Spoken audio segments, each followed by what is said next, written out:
Hello. All right, good evening. Please remove all hats and stand to recite the Pledge of Allegiance.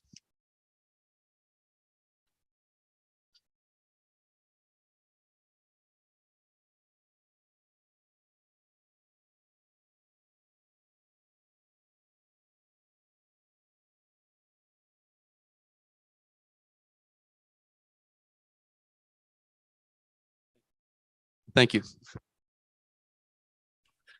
Good evening and welcome to the 2022 United States Senate Candidate Forum. This forum is hosted and moderated by the Tri-Valley High School government class.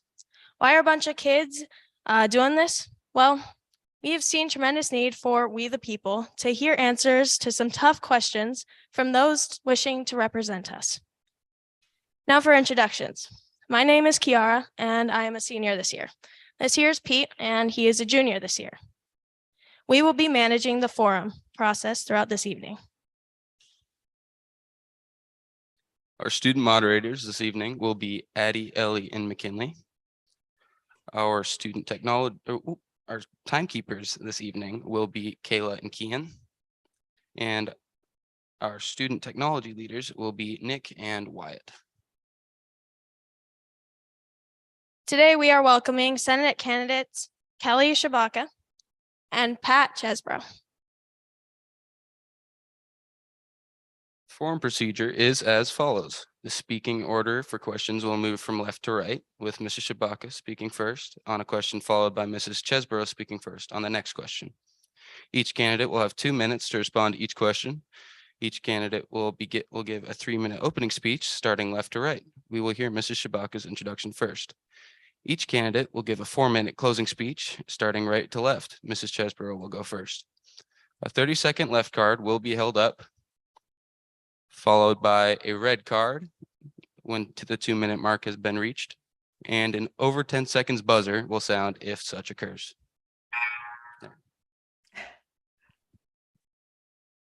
Now, many of the questions you will hear this evening have come from our local communities.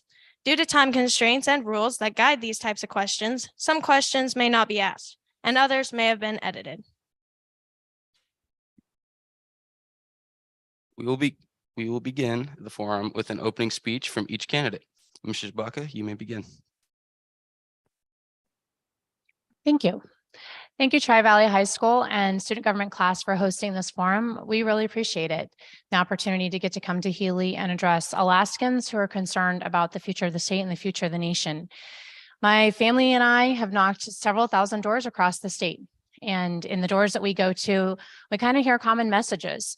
A lot of times I open a door and people say, not that interested in talking about politics. And I say, me either. This year, it's not really about politics. This year, it's personal. And that's how I got into this race. My family moved up here before I was born. They came looking for a brand new start and great opportunity, and life went a little sideways on them. They ended up being homeless.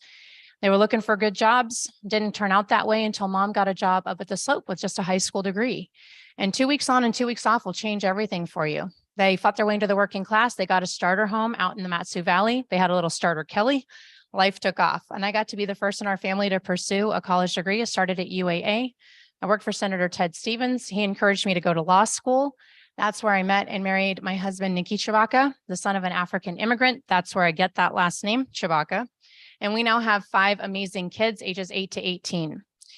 I ended up having a career in public service, making government work for us instead of against us. I kind of stumbled into that, but I love it. I've helped to expose waste, fraud, and abuse and return billions of dollars to taxpayers. I've overseen federal agencies like the FBI, the Department of Defense, the State Department, Energy Department, Coast Guard, you name it. It's been fun. Then I came home and I did that for our state agencies. I will be the only senator in 100 senators who understands how to make the bureaucracy work for us, not against us, because I have extensive firsthand knowledge, having worked my way from the ground up, always as a watchdog. But when I saw our senior senator cast a tie-breaking vote to advance the nomination of a radical environmentalist to be Biden's Interior Secretary, I took it personal because that vote killed a ton of jobs across our state like the one my mom had. And that's our ability to pay the rent and put food on the table. It's our ability to send our little kid to college if we want. And those are the kind of stories I hear at our doorsteps every day. So if we want to be the ones who see a change, we have to be the people who make a change. If we want to see different nominees, we have to have a different senator. And if we want to see someone who's going to vote for our constitutional rights instead of vote for gun control and red flag laws, we have to have a different senator.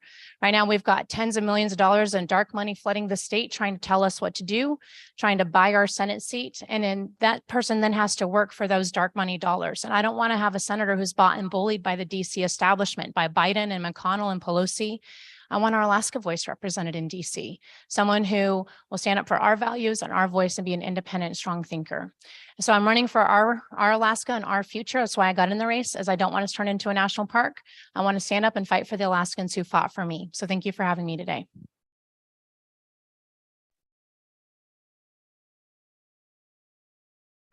Thank you, Mr. Shabaka. All right, Ms. Chesborough, you may begin.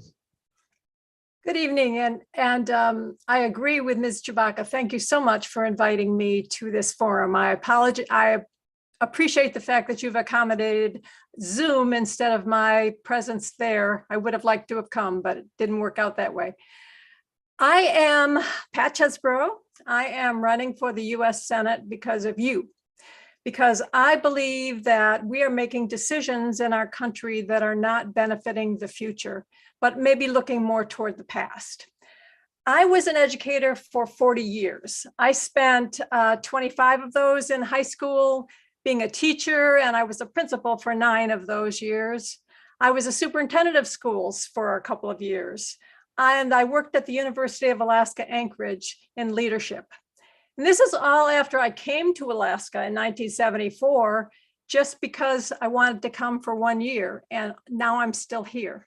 So I love Alaska. I've invested in Alaska, and I've invested in the young people of Alaska, and I have concerns. I have concerns that we're taking away the rights that people have had for many years. I have concerns that they're concerned that other rights might be in the chopping block. I'm concerned about gun violence. My daughter was murdered, and in Michigan, not in Alaska, but I think that we have a huge problem with gun violence, especially in light of the large suicide rate we have among young people, especially in Alaska. And I think we can do something about that. I think we just have to be honest about the fact that we need to figure out ways to do that, and we have to do that together.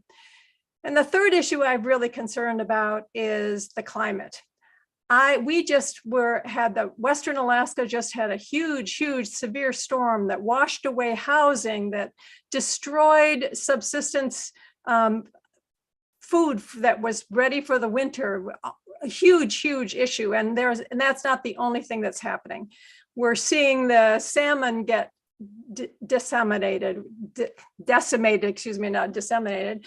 And we're seeing all kinds of things happening that are really scary in Alaska, and the Arctic is warming really faster than anybody else.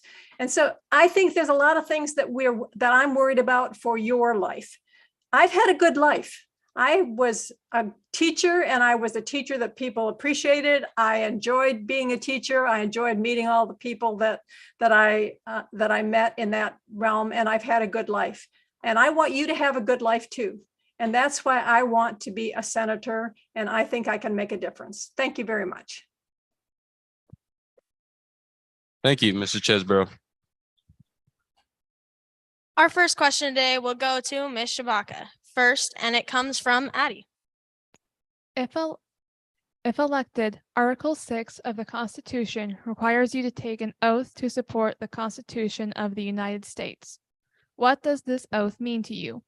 Are you taking an oath to a living document or an original meeting document? Please give examples of how you will support the Constitution should your oath ever be broken. If so, give examples. Addie, thank you so much for the question. And in the interest of time, I've taken this oath many times as a public servant for the federal government. And I think the heart of the question is, do we get to legislate as public servants? Are we legislative activists who amend the Constitution as we go? And my answer is no. I'm an originalist in how I understand the Constitution. So we as a society are a living society, and the Constitution has to be read as an originalist document that adapts to societal change. As an example, we have privacy protections in the Constitution. We understand that there's, for example, a search and seizure clause in the Fourth Amendment. I was in a situation when I worked in the intelligence community where I was protecting us. I told you all I protect us from government. And it turns out that the intelligence community started spying on our cell phone conversations. And the answer was essentially the law doesn't protect cell phone conversations. The law at the time only applied to conversations of telephones that plugged into the walls. And we said, to your point, Addie, no, the Constitution hasn't changed, but the original meaning of the Constitution is that you can't just go into people's homes and listen in on their conversations, whether the phone is plugged into the wall or not. Congress's meaning was clear, the Constitution is clear. So our office very quickly wrote the rules, the in-between law, if you will, that took eavesdropping law and phone conversation law and applied it to everybody in the intelligence community so people wouldn't be spying on our phone conversations. Those are the kind of things that I think we need to keep in mind as we move into, for example, social media laws that need to be written.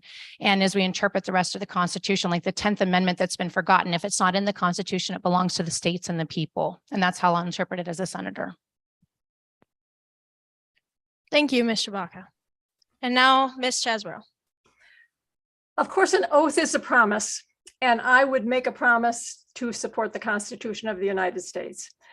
I think a key part of the Constitution, I think it is a living document, frankly, and I think it's a living document because times change. And here's the principles that I think are vital to this Constitution. And by the way, I learned this in the 8th grade. We, the people of the United States, in order to form a more perfect union, establish justice, ensure domestic tranquility, provide for the common defense, promote the general welfare, and secure the blessings of liberty to ourselves and our posterity, do ordain and establish this Constitution. And the rest of the Constitution seeks to support those principles. Any law that we make needs to be weighed next to those principles. And that means it needs to change as time goes on. We need to be able to look at the document and, we need to interpret it so that it does this in the way that it needs to do. And the world has changed. We need to understand that. And if we use the original language, we need to understand that they didn't live in this time. So we need to make sure that if we have to interpret it, we have to interpret it in the 21st century, not the 18th. Thank you. Thank you, Ms. Chesbro. Our second question goes to Mrs. Chesbro, and it comes from Ellie. If the next pandemic hits while you are in office, what lessons will you use from this last experience when considering policy steps? Where does authority rest? What role should the CDC take, and what role should the pharmaceutical industry have? Thank you. I think this is a vital question. We're certainly all still caught up in pandemic knowledge and understanding, I think. I believe that we need to get ahead of the next pandemic. As soon as anyone knows that it's going on, we need to address it, and we need to address it honestly to the people so that we can get going. We also should make sure that we have stockpiles of supplies that are accessible and able to be used immediately. Our leaders must move rapidly to address the issue, and we need to make sure that we can get not just in a small group of people, but a large group. So perhaps those supplies need to be around the country. I think that it's really important for us to listen to the people with scientific knowledge, knowing they may not have all the answers at the beginning. This pandemic has certainly been an evolution of change throughout the whole thing. We have to be ready for that. And we have to be ready to make it, we've said this earlier now, well, we're not saying that anymore because we've learned something else. So we have to be able to be flexible. I think it was very helpful this time for the pharmaceutical industry to partner with the federal government to try to get things done and to get vaccines ready and get them out there. And I think that has been very effective. And I think we should be ready to do that again. And certainly the CDC, if they don't have the people on board that know the answers, they better be finding them and including them. Right now, we should be making a procedural playbook about what happened, what worked, what didn't work, and make sure that everybody understands that. And I think we should also go to communities to find out what worked in your community, what didn't work, what did you have to wait for, what were you afraid of, what kind of thing might have helped to make it go better for you. Let's not do this again. For whatever reason, our health has become political, and I'm really very worried about that. Thank you. Thank you, Ms. Chesbro. And now, Mrs. Shabaka. I think many of us assumed that there were things that were established in the United States of America as rights that suddenly did not exist when COVID pandemic hit. And I believe our senators need to be linebackers for the Constitution, and I'm going to take that very seriously come January 2023. For example, in the 10th Amendment, if it doesn't belong if it's not in the Constitution, it belongs to the states and the people.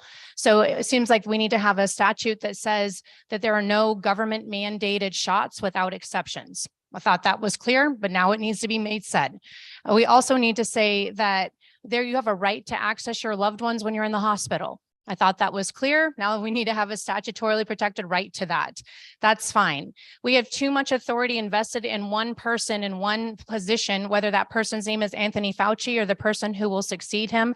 That position's authority needs to be separated between multiple branches of government so that we can have checks and balances, or multiple departments in the executive branch. So there's checks and balances and questions on what that person is deciding, because that became a little bit scary during COVID pandemic. I would also like to submit a bill that says we are going to reinstate the benefits, the honor, and the retirement for all of the military personnel who are forced out of the Department of Defense because they chose not to take the COVID shot.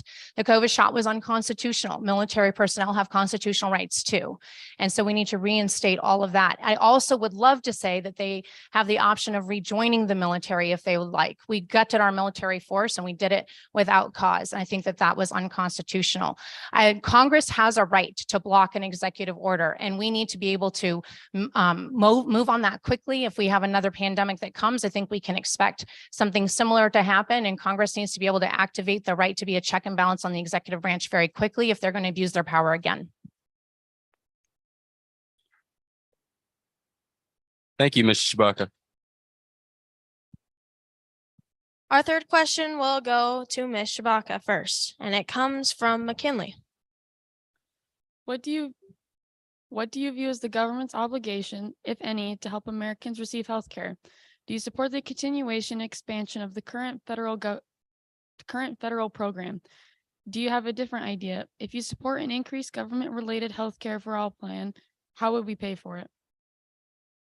Again, 2 minutes is not a great amount of time to answer a complex question. Government has an obligation with respect to what we call Native Americans and Alaska Natives under our treaty obligations. Other than that, in the 10th Amendment, if it's not in the Constitution, it belongs to the states and people, except for then we jump over to the Commerce Clause. Once you end up developing contracts with people, you have to fulfill your contracts. So now that we've developed contracts with people, we have to fulfill them. And that's where we get into the situation of Medicare and Medicaid, and what do we do now that we've promised all these benefits? And so do we have a constitutional obligation in these things? I would say no, but now that we're into a contract and people are dependent on them, you don't pull the rug out from under people. And there are a lot of people right now who are really scared that now that we've got all these trillions and trillions of dollars of debt that government can't manage, what are we going to do? And we have to exercise this balance with compassion. And we have to figure out, how do we plan long-term for an economy where one of the questions is, what's our greatest national security threats? One of them is the increasing debt. And how do we actually take care of all these people who are now dependent on assurances that government has made them?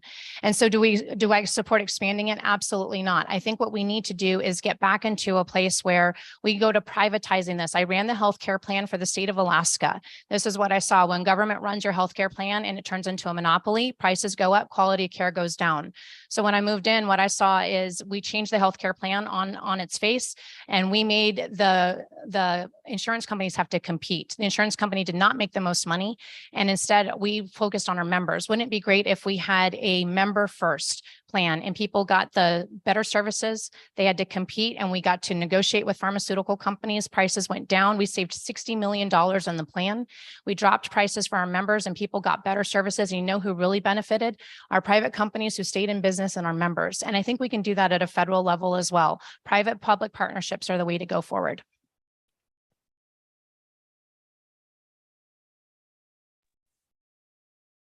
Hi, it's my turn.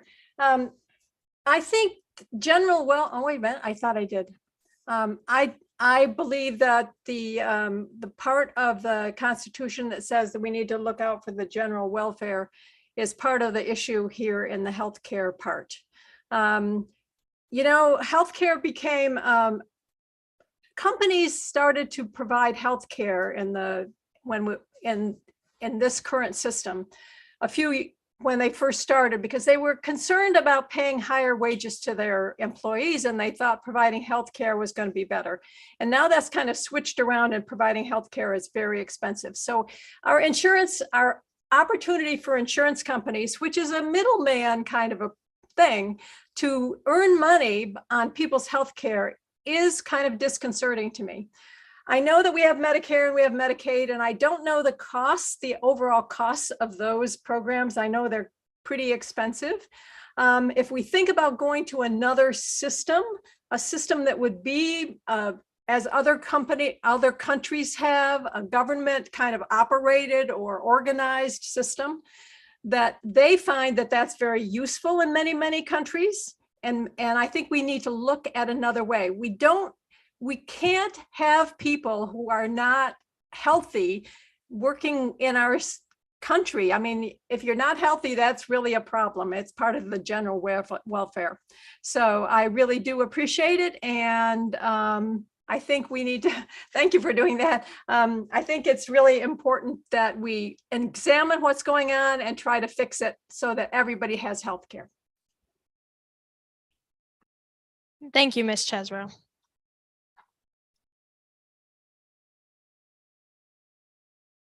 Our fourth question goes to Mrs. Chesbrough, and it comes from Addie. Our system of public education on all levels continues to underperform. What is your diagnosis of the core problems of our education system? What are some solutions? I'm not sure that I would agree with you that our public education system underperforms in all cases. In fact, I think this very forum indicates that it's not underperforming in Healy tonight. I really appreciate these great questions and the time it took you to do that. And I think that's an indicator of a good public education system. However, the system doesn't work for many, and for many years it hasn't worked for many. I was an educator for almost 4 decades, and I could speak for a long time on what I think the problems are. One is, I think we've trivialized education by the kind of testing that we do that doesn't really require thinking. I believe we cover material instead of uncover it in schools. We need time to dig deep into topics and really understand them at a deep level. I believe we don't challenge every person. I believe there's people that kind of glide through school and do fine. I think there's people that struggle. Every single person in that school should be challenged to do his or her best and should be having to think all the time. The best thing I ever learned when I was a principal was a young woman in a class that I team taught with the art teacher. And at the end of the year, we asked how it went. And she said to us, "This is what I learned in this class. I learned I'm smart." I think schools should be about making sure all kids know they're smart and know that they're capable and know that even though we're all different and we all have different things, I think that would go a long ways to making a better education system. So thank you for that question. Thank you, Ms. Chesbrough. And now, Mrs. Shabaka. I'm proud that I grew up in Anchorage Public Schools all the way through. And the schools I grew up in are not the schools that we have today, the ones that my kids are growing up in, where our literacy rate hovers around 30%, and that's our math proficiency rate as well. And that's not the situation we have out in remote and rural Alaska. So I'd like to see a change there. We know that our education is a national priority. If we're not literate, we're going to get clocked by China, right? But I really think it's a state responsibility. So I would like to see us get block grant funding from National Department of Education down to the state without a lot of strings attached. And our state actually then becomes in charge of what happens. And we've just got a lot more freedom at the state level to decide what we do with education, because what kids need in Anchorage is different than what kids need in Kotzebue, is different than what kids need in Healy. We can do things like have the dollar follow the child and have competency-based learning instead of time and share gets you there. Just sit there, Kelly, for 12 years and now you've graduated. That doesn't really work for us in Alaska. And instead have kids get credit for things like subsistence living and commercial fishing and getting outside and working in the mines and working on the trucks. We can give high school credit for that. And then they learn vocational and technical education for jobs here in Alaska. And we keep our kids here instead of incentivizing them to leave the state and grow up on social media in the lower 48, where we have this brain drain right after high school, and then we can't figure out why we can't hire people for jobs up here. These are some of the things that we could do. I would love to see ILPs instead of just IEPs, individual learning plans, where we have parents partnering and developing an individual learning plan for each child so that our education is contextualized around each kid. I've got 5 of them. None of them are the same. Can you imagine what Pat Chesbrough had to deal with in each classroom?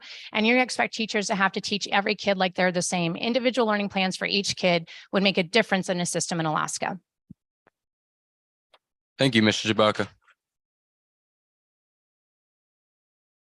Our 5th question will go to Ms. Shabaka, and it comes from Ellie.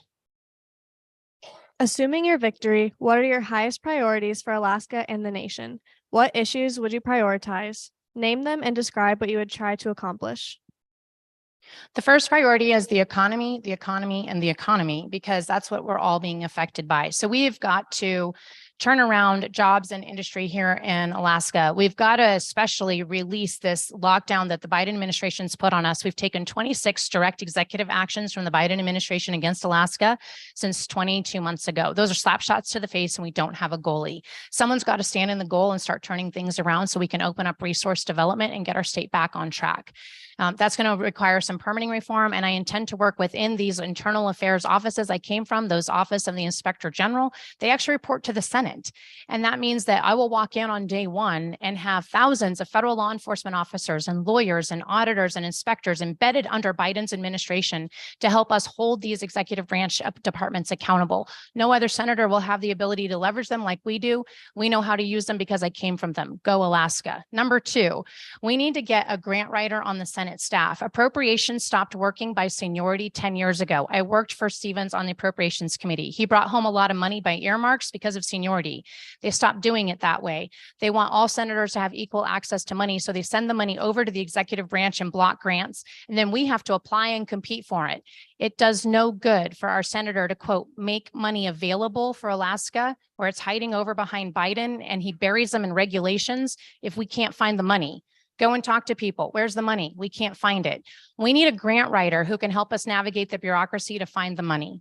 Number 3, I'm going to be able to get onto the Energy and Natural Resources Committee. That's a top priority for us. We lost the seniority on that committee as chair 2 years ago. We can't get the chairmanship of that committee again until we start our seniority clock over. And that's where our most influence is going to be as Alaskans, to be able to get the natural resource development that we need, to be able to argue and fight for subsistence living the way we want to. We have to have the chair of that committee, so I want to prioritize that. Thank you, Ms. Shabaka. And now Ms. Chesbrough. Hi. Obviously, there's lots and lots of priorities for Alaska and the nation. For Alaska especially, we are still a young state. We still need infrastructure support from the federal government. We know that we're a strategically oriented state, organized state, and we really need help. And one of the things is, especially in rural Alaska, we certainly need help with making sure that there's clean water and good sewage systems in all of those villages. It is criminal that we are asking some of our citizens to live in third world kind of situations in Alaska. Secondly, I think it's really important our transportation systems really need to be upgraded, including the port of Anchorage, where most of the food that comes into Alaska comes in through the port of Anchorage. We'd be down really fast if we didn't get food in from outside Alaska. And that means to me also that we need to be more resilient in our food supply in Alaska. We need to find ways to build our food supply within our state instead of relying on outside sources of food. Food insecurity is a real problem. And the fisheries problem, the problem with the disastrous fishing returns is an additional problem with food insecurity.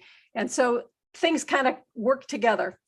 I also think that it's very vital to think about climate change, and I would be working on that in any way I could. Thank you. Thank you, Ms. Chesbro. Our sixth question goes to Mrs. Chesbro, and it comes from McKinley.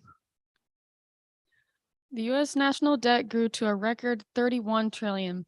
The U.S. national debt is so high that it is greater than the annual economic output of the entire nation. Is this debt growth sustainable? What formula of spending cuts and revenue increases do you propose to stop the hemorrhage?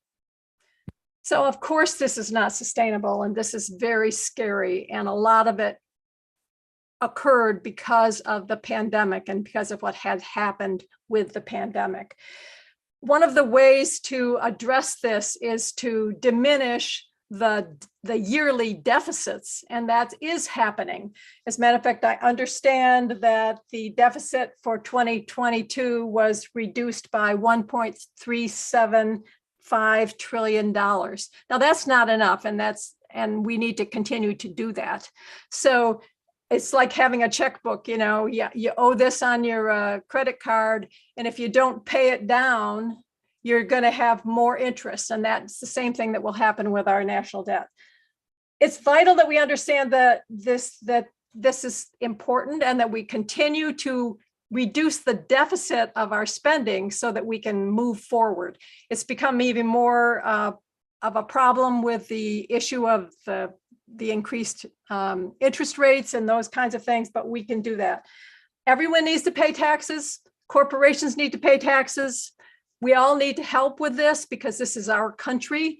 Wealthy people need to pay taxes. And as we've looked at that, sometimes maybe they're not paying as much as the person that's just working every day. So I think we can do this. I think we need to look at it. And I think we need to look at all the spending that we do and make sure that we're doing it in the right way. So thank you. Thank you, Mrs. Chesbro. And now, Mrs. Shabaka. We've seen trillions of dollars spent just in the last 2 years. If we see a reverse in Congress and especially reverse in the presidency in 2024, I think that there's an opportunity to go in and reverse some of these bills and spending. You can't spend all this money in just a couple of years. Some of these bills are scheduled to be paid out over the next 10 years. And we have an opportunity to go in and reverse some of that. The way that they've paid for this spending is they've gone and they've printed a lot of currency over at the Bureau of Engraving and Printing. About 40% of the dollars in our currency today have been printed in the last 2 years. So again, to reverse some of the inflation and reverse some of the spending is simply to reverse some of these bills that have been passed. One of them was written by my opponent. Another thing we could do, we have not passed an appropriations bill on time, except for once in the last 12 years. Remember, we have a senior position on the Appropriations Committee. When I worked for Senator Ted Stevens, I don't care if you sleep this summer, he would say, and he didn't. Appropriations bills were due on August 30th because we got two ways that the Congress can rein in the bureaucracy. One is budget control and the other is pulling back on authorities. It would be like handing your teenager a $50 bill every week and saying, I don't really care how you spend it. I don't really care what you do. What do you think your teenager is going to do? And that's what the executive branch is doing. So we've got to start reining in just regular government spending. And one of the ways we could do that, I think I may have been the first chief data officer in the federal government. rather than just having, we're going to cut this, cut this, cut this. Use data analytics to go through the budgets and spending of the federal departments and agencies to see where we can cut smartly and use our resources better. Another thing I would support is tax cuts. Tax cuts let businesses grow. When we have more businesses in the economy, you have a broader base for taxes. And we actually more revenue generation would increase the amount of people who can actually contribute to paying down our debt. And I would actually support payroll credits, giving our small businesses a break when it comes to actually staffing up and doing well in business and letting it be easier for them to do business so that the government who's created some of this problem bears some of the solution. Thank you, Mrs. Shabaka. Our next question will go to Ms. Shabaka first, and it comes from Addie. Two arms of government, the executive branch and the judiciary branch, have been on a massive expansionary track, while Congress, the first branch per the Constitution, has receded into dysfunction, inaction, and diminishing relevance. Assuming you also find this worrisome, what is your prescription? I like singing Hamilton songs in my mind. So with the background of what was the original intent of the federal government, I really love this Supreme Court case that just came out about the EPA, where the Supreme Court just said exactly what Addie just said. The EPA is really grossly overstepping its authority and acting like Congress in its regulatory function. And I think building off of that, we have a really great opportunity to step in and ask for these Inspector General reviews. So again, the Inspector General's job is to be the internal affairs watchdog embedded inside the executive branch. It is responsible for holding that executive agency accountable, but it reports to the United States Congress. The senators are their boss. And building off this EPA case that just came out, to your question, Addie, I think that we can go into those agencies we're most concerned about overstepping their authority with respect to Alaska and saying, are they actually staying within their bounds and their legal authorities by statute and by regulation? We don't have to work through Congress for this. We can just work through the internal watchdog in each agency, asking for federal law enforcement investigations and federal audits to hold these agencies accountable. The other thing we can do is set up a communication shop. Ted Stevens taught me this. I said, how do you get all this money? He said, I take them fishing. And he would set aside his budget to take some senators fishing every year. They'd catch a fish on the Kenai. He'd fly him in a Cessna out to a rural village where they'd have to sleep on the floor and use a honey bucket. And then he'd fly him back. And if they didn't improve his appropriation, he'd take them fishing again. And he would tell me, listen, when you get your budget, use it strategically. Strategically, we need to invest in a comm shop to tell Alaska's story. And part of Alaska's story is the gross federal overreach here. Nobody is experiencing what we're experiencing. We're the only state in the nation where we have to eat the food we canned, caught, or killed this year. No other state's doing that. And when we can explain federal overreach up here, we'll have so many millions of Americans as our advocates and ambassadors to Capitol Hill and investors to turn Alaska around. Thank you, Ms. Shabaka. Now, Ms. Chesbro. Hi, I'm pretty worried about the dysfunction of Congress, especially the Senate. We have huge issues of inactions, and I think that I am disappointed that it becomes the opportunity of the judicial branch or the executive branch to do what the Congress should be doing. I think the Senate, already organized far differently than the concept of one person, one vote, has further muddied the water with the whole issue of the filibuster, where one person essentially can determine whether or not people get to even vote on something. And it takes 60% of the people in order to get some things through. I think that's unfair. I think that's undemocratic. And I think it's strangling any progress we might make in building this country back from the problems that we've had in the past. One opinion article I read suggested that the Senate become more like the Great Britain's House of Lords, that exists in an advisory capacity, and the actual work is done in the House of Representatives, which you do expand so that people have a closer touch with their representative, and those are elected more frequently. So I'm worried about it, and I think we need to look at the Senate. Thank you. Thank you, Ms. Chesbro. Our eighth question goes to Mrs. Chesbro, and it comes from Ellie. How should the U.S. respond to China and Russia's continuous threats, specifically against Taiwan and the Ukraine? What leverage do we have in such situations? What is your sense of America's relationship with China and Russia over the next few years? Well, again, this is a big question for a couple minutes, so I'll try to talk fast. I approve of our actions in Ukraine and President Biden's efforts to lead the free world in support of the Ukrainians' fight for continued independence. This invasion has cost us increased energy costs, and it's increased food insecurity around the world. And Ukraine is going to have great rebuilding costs when they finally win and when they get rid of this oppression. It's an essential fight for them and for those of us who want to remain free in this world. I think we must continue to be ready to help Taiwan in a similar way, maybe if China decides to become aggressive with them.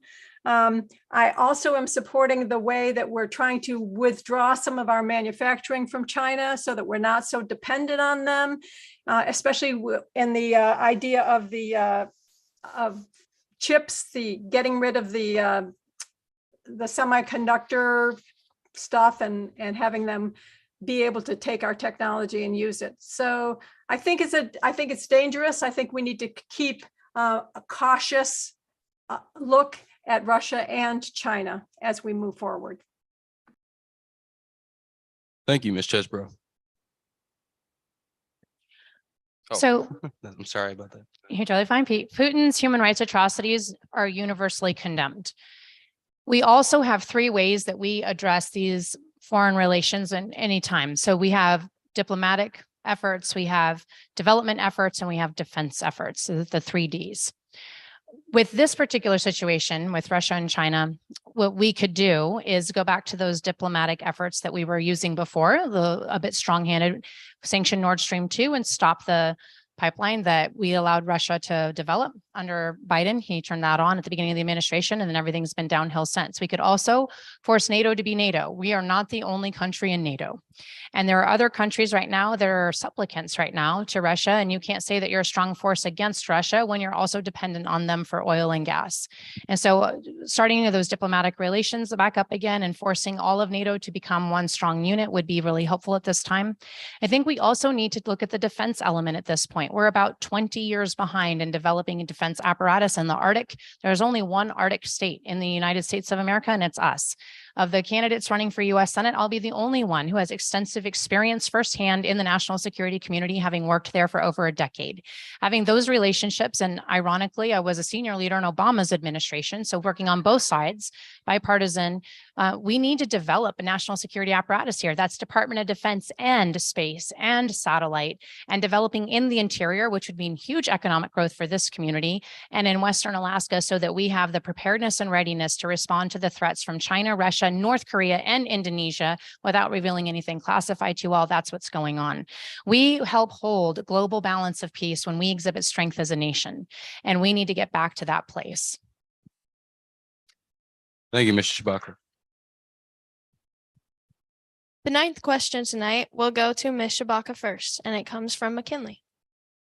Amid an unprecedented collapse in Alaska Yukon River salmon, what are the potential causes of this collapse? And what is your plan on dealing with the causes before our Yukon River salmon go extinct? Imagine everybody here knows the potential causes. We are all looking at the foreign fishermen. We're looking at the climate. We're looking at the trawlers. We're looking at all of the above. And then what do we do about it? We've got to plus up our resources to the Coast Guard, not keep saying that, but then failing to develop the housing infrastructure and the cutters and the aircrafts and drones and the technology that we need to enforce our EEZ. We can't just say that we care, but then not actually move into enforcement. We need to move past funding just research, and we need to actually move into the compliance part of trawler bycatch and commercial fishermen bycatch. I I would support putting electronic observation on all commercial boats. I haven't taken dollars from big commercial trawlers, so I'll be independent and objective about actually enforcing the bycatch issue. I also think that we need to look at what we're doing for the NPFMC. We have 8 federal fisheries management councils across the United States. There's 3 just for the Atlantic Ocean. There's more coastline in Alaska than all of the continental US combined. Don't we need an Alaska Fisheries Management Council for just Alaska waters, whether it's the Bering Sea or just our Alaska waters, that has only Alaskan voices, including rural Alaskan voices, Alaskan Native voices, because we know best what to do with our resources. And I would really love to advocate as a senator for Alaskans to be in charge of Alaskan resources rather than our resources continually being overrun by people who live in the lower 48. That lower 48 voice, that lower 48 dark money that just continues to seem to override us. Those are the things I'm looking at as solutions for our fisheries challenges. Thank you, Ms. Shabaka. Now, Ms. Chesbro. You know, as Ms. Chewbacca said, there's lots of reasons for the salmon disaster that's been declared. And I think it's really important. I really wonder why we waited so long to declare this a disaster, because as I was looking through the information, obviously the warming waters are bringing less fit salmon through the Bering Sea, and then they're not as healthy and they're not reproducing as well. Apparently chum salmon are less affected by the bycatch issue than Chinook salmon, but the bycatch of 11,000 fish of king salmon were found. So bycatch is an issue, but not an issue for every species of salmon. I really worry about the management of the fisheries that doesn't allow the return of the fish, though. Why is it? And, you know, I looked this up too. Only 3% of the fish in Alaska go to non-commercial fishing. 1% to subsistence, which I would say is a pretty high important use.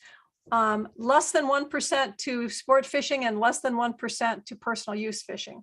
So the big issue is commercial fishing. We have to figure out how we're going to balance that so that the fish that people rely on for their life can be retained. I think it's really important that we continue to research and continue to work on this, but we've waited too long to get started. Thank you, Ms. Chesbro. Our 10th question goes to Mrs. Chesbro, and it comes from Addie. Considering a delegated power in Article 1, Section 8 to exercise like authority over all places purchased by the consent of the legislator of the state in which the same shall be, for the erection of forts, magazines, arsenals, dockyards, and other needful buildings. Should the government own 60% of the land in Alaska, please justify its ownership or lay out a plan to let it go. I think it's interesting that we even think we own Alaska anyway, because we kind of came here and took it away from the people who had lived here for millennia. So just that ownership thing is a little bit of an issue for me. The federal government is the largest landowner, as you know. And it includes the national parks, wildlife refuges, national forests, military reservations, and the North Slope National Petroleum Reserve. It's not the only thing, of course. And of course, along with the ownership of these things comes the caretaking and the amount of money that the federal government spends to caretake those kinds of things. Obviously, our military brings lots of money into Alaska, for one thing. The other thing is that the state has ownership of 85% of what was allocated to it originally, not 100%. And I don't really understand why the state hasn't even control of all of that. So much of the land in Alaska is not, it's an interesting dilemma in Alaska, because so much of the land won't be a place that we're going to build houses. So much of the land, it's kind of an interesting dilemma. So I'm not sure that adding more land to us is the answer. I think we need to be partners with the state and with the federal government and move on. Thank you, Mrs. Chesbro. And now, Mrs. Shabaka. The Constitution is really clear that there's only a limited amount of land that the federal government is allowed to own.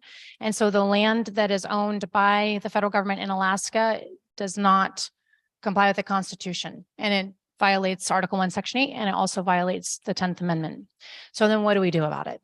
We're not the only state that has this problem. We share this problem with all the Western states. I think there's a coalition that can be built between us and the other Western state senators who happen to all be Democrats. So that is a strong bipartisan coalition. In fact, if we brush off our memories for a little bit, the person who came in second place for the Republican nomination for president not too long ago was Ted Cruz. His main campaign platform was the transfer of public lands. That's how popular of an issue this is nationally. So I think we could actually get some strong bipartisan support to start reversing some of these statutes that would help all of our economies across the United States right now as we're screaming into a recession, potentially a depression. If not that, then we're primed for a lawsuit that could go up to the Supreme Court of the United States, which just ruled that EPA is overstepping its authority and may very likely rule that this is an overstep of the congressional authority in the states. And I think a test lawsuit is always the best way to go rather than, hey, generically, this is bad. A test lawsuit like King Cove Road, which goes through a national wildlife reserve and is also now pitting national wildlife interests against human life interests in King Cove. That could be a really good test case for us to see.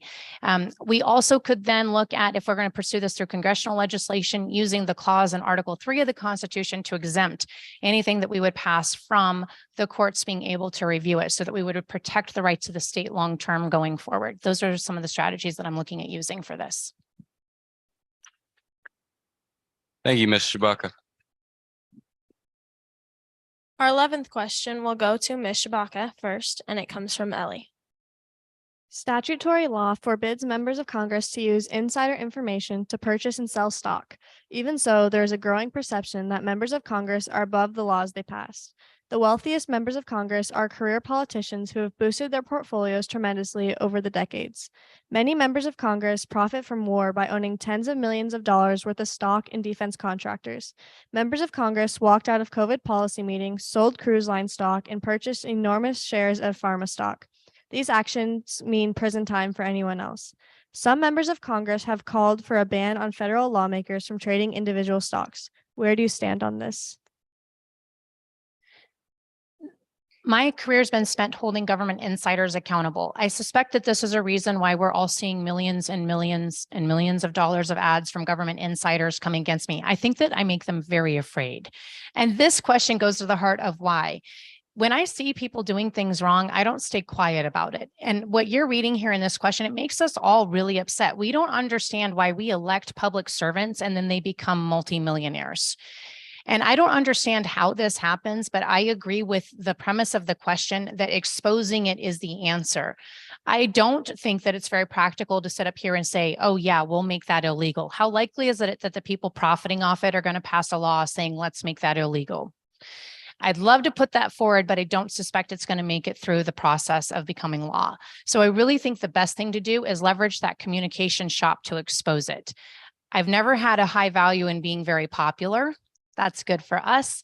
I do have a real high value in honoring integrity and honoring what's right. My dad always said, kids shoot straight. They won't like what you say, but they'll always know where you stand, and that's called respect. And those are our Alaska values. So that's part of what we'll leverage a comm shop for. We might not like what we see, but we can expose it. And sometimes that's exactly all that's needed to keep people on the straight and narrow. It might not be legal action. It might not be prison time, but it could be a live Facebook post, right? Thank you, Ms. Shabaka. And now Ms. Chesbro. Well, members of Congress and any elected officials shouldn't be, sorry about my dogs, shouldn't be above the law. It's unfortunate that some members are untrustworthy, and it's unfortunate that people get money that they shouldn't be getting, and that they're not doing the job to do the job, but to get the money and the power behind the job. I worry that even if there is a ban on trading individual stocks, people could get around it, because there's people that are only interested in those kinds of things. Let's elect people who have demonstrated ethical behavior and get rid of those that abuse their office. And taking exposing people is really important. And then maybe we should have term limits. So once they do that, maybe they're not allowed to get elected again. I don't know, but I think that the people who are elected and are in power have a responsibility to demonstrate the highest moral value. And I don't think we're necessarily doing that at this point in time. Thank you. Thank you, Ms. Chesbro. Our last and final question goes to Mrs. Chesbro, and it comes from McKinley. Record high inflation and soaring gas prices are hurting Americans. Is Alaska an answer to the issue? Can increased mineral and oil extraction in Alaska help cut inflation and gas prices? What strategies would you support? So record high inflation and soaring gas prices are a problem in the world, not just in Alaska, not just in America. It's a huge problem. One of the issues is Putin's war. It's not only affecting gas prices, but it's affecting food supplies around the world and bringing food insecurity faster and faster to people who are the most vulnerable. It's interesting, one of the current problems on the West Coast resides in the simultaneous shutting down of 4 refineries in California, which is interesting that they say they can't talk to each other about it. Only one three of them are down for maintenance. One is for a problem, but they can't talk to each other because they can't coordinate. And I understand that, but at this point in time, it seems like this might be a good time to put that little thing aside. Interestingly enough, they're saying the gas prices in New York are around $3.68, and on the West Coast, they're around $5. So there's something else going on here besides whatever. And I think the other problem that I think that we need to look at is that oil companies have doubled their profits in the current year. So somebody's benefiting from these higher prices, and it is not us. I think we need to look at our usage. I think we all need to look at our usage. I think we all need to think about how we do that. But at this point in time, we have to kind of do our best to get by and help people who are really struggling with these higher prices. Thank you, Mrs. Chesbro. And now, Mrs. Chewbacca. Turning on oil and gas development across America, including here in Alaska, would absolutely help with lowering gas prices and dropping inflation. We're draining the strategic petroleum reserve. We're getting to critical lows. We've got to think about what's happening here domestically and taking care of Americans, putting Americans to work, filling up those reserves, taking care of what we're doing here. And Pat makes a really good point. I support opening up refineries in Alaska. I don't understand why we have the oil and gas here and we're paying the highest prices here. We need to absolutely drop the costs of oil and gas across America and in Alaska. We hit high inflation marks before Putin ever did anything in Ukraine. I think it was at 7 or 8%. So we need to remember the course of history and what's happened over the last 22 months is we've seen a rapid decline in the condition of America and what the narrative actually is and who's really responsible. And his name's Joe Biden. And we need to lay all of those problems directly at the feet of the people who've done that and who's been responsible, including Lisa Murkowski, because she's cast those tie-breaking votes and she's voted for all the radical nominees who've supported Joe Biden. And there is a reason why we're in this position and why we weren't here 2 years ago. And all of the results that we are living with today are because of actions made by leaders who sit in closed rooms and make these decisions. And we live with the outcomes of leaders' decisions behind closed doors. Also, mineral extraction, that's a huge thing up here in Healy. One of the things we're paying attention to is the crash of the dollar. And one of the things that could really help is mining. We've got critical minerals that are being mined over in China, which is a huge national security threat for us in Alaska and in America. And we could be doing that mining here where we've got far better environmental standards and far better worker standards, but also would help the value of our dollar. Our dollar is supposed to be backed by gold if you read the Constitution, and it hasn't been backed by gold for a really long time. And as long as the federal government owns land in Alaska, we could be mining for gold on that land and backing our dollar with gold again. So that's another way that we could stop this inflation and get our currency solid again. Thank you, Mrs. Chewbacca. We will now give each candidate an opportunity to present a 4-minute closing speech. We will now start with Ms. Chesbro. Once again, I would say to you, thank you for inviting us tonight. I think it's really important to hear your voices and for you to hear our voices. I come to you as an educator with those kinds of principles and those kinds of ideals. I think it's important to work together to make this a better country. I think it's important to try to find the best in all people. I have done that in my life. I have tried to do that, at least tried to do that in my life. And I would do that as a US Senator. I acknowledge that I do not have the deep understandings, the deep background in the Senate or in government that other people have. But what I do have is a deep care about the future of you and your children and your grandchildren and mine. And I think we have to make decisions based on the future. And I think we have to figure out what's good and what we can keep that's good. And I think we need to move forward and make this the country that I think is going to make everybody thrive. And I appreciate the time that you've spent with me tonight and listening to me and your accommodation for me, and good luck. Thank you. And now, Ms. Shabaka. Our state and our country is facing devastating challenges, and we do not have long to turn this around. That's why I got in the race. I think that's why a lot of you are in the room today. Like I said at the beginning, it's not political, it's personal. It's personal.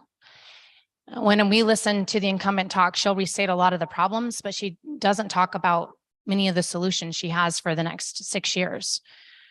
What are we going to do about it? And I'll sit here and I'll offer you many of these solutions, tangible solutions that I've implemented over the past 20 years, like using these embedded watchdog offices to hold the Biden administration accountable on day one. We don't have to wait 2 more years for a Republican president to come in where we can actually do something just waiting in limbo. We can start immediately. We can implement a communication shop where we can start turning Americans in the lower 48 into our ambassadors and advocates to get investment back in Alaska, to get members of Congress to start doing what Ted Stevens was getting them to do for us. We can even take some people fishing. We need a grant writer on staff. We also need somebody on staff who can do contracts for us because Alaskans are missing out on money. Look around, where's the money? We're missing out. We need people to help us navigate the bureaucracy. We need to put a lot of money into constituent relations, into making the government work for us and not against us. There are so many things that we can start doing immediately to start getting results for the people of Alaska. It isn't easy, but it is simple. Like how I was able in just 2 years to put thousands and thousands of jobs made available out in rural Alaska as Commissioner of Administration. My opponent has had 21 years. She hasn't made thousands of jobs available in rural Alaska. It isn't easy, but it's simple. I had to fight for policy changes. I had to fight for technology changes. I had to fight for a lot, work bipartisan, but you can do it. You can do it. You just got to roll up your sleeves and actually get it done. But here are some of the questions we need to ask as Alaskans. I told you we just lost the chair of the Energy and Natural Resources Committee 2 years ago, and we can't get it again until we start our seniority clock over. Why are we still paying the highest energy prices in the nation if we were the head of that committee for 6 years?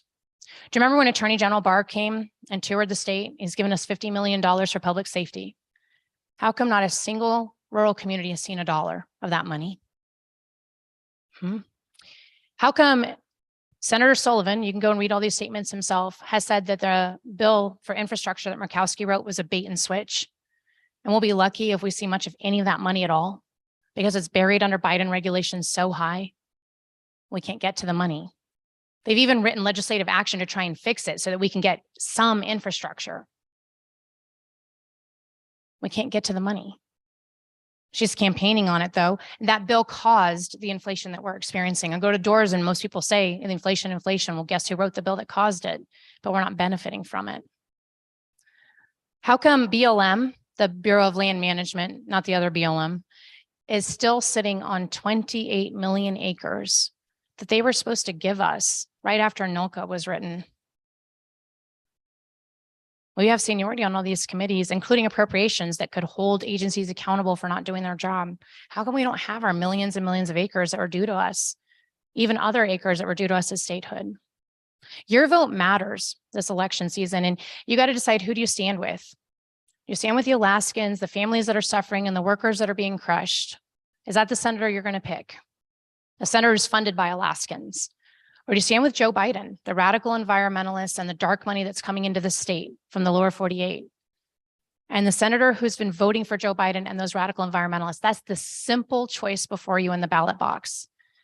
This race is tied 50-50, all the polls say. Healy matters, and Healy will decide the outcome of this election. So I'm asking for your vote. Kelly Tshibaka, number 1. Thank you.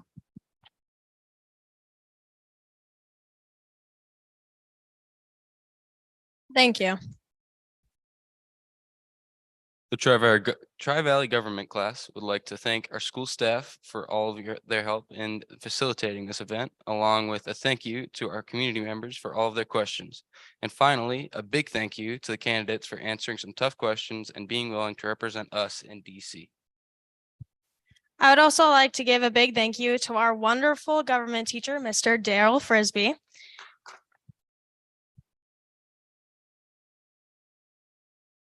Who specifically asked us not to recognize him, but I think he deserves some recognition.